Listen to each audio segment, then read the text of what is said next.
Here's another example of how to use Rguroo to solve normal probability questions.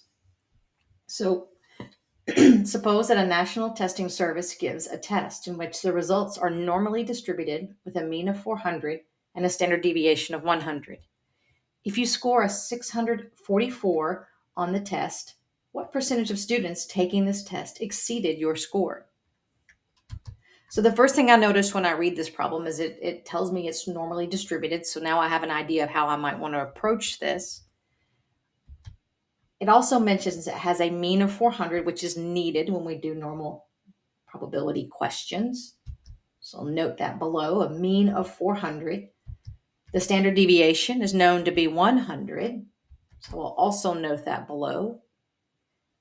And finally, the actual probability question says, if you score 644, what percentage of students exceed your score?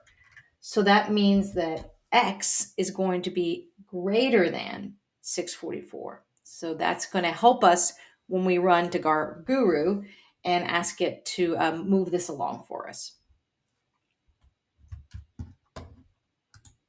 So here's Rguroo.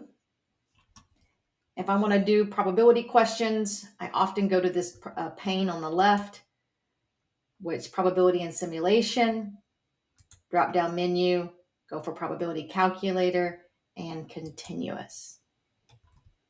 So here it is.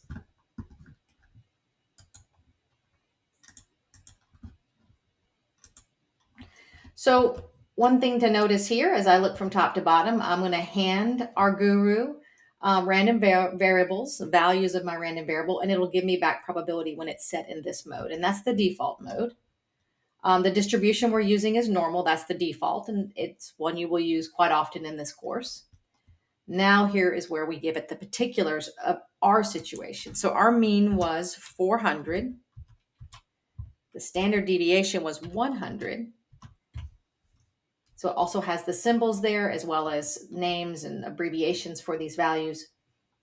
If you click on the drop-down menu, we have several choices. We're going to choose above, and that's saying greater than, and then 644. I'm also going to choose a graph because I just like graphs to reinforce my reasoning.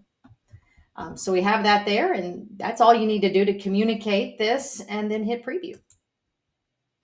The first thing we'll notice is that we have that here. It's written twice, here and above the graph. And the probability that our value is greater than or equal to, whether the equal to is there or not will not matter for the answer here in this continuous distribution, is equal to 0.007, etc. A mouthful. And if we look at the graph, we can see that here's that mean of 400, 644 is way out, over 2 standard deviations away. And that probability, you can see that the yellow portion that's shaded is quite small, meaning our probability should be small. So again, it's 0.007.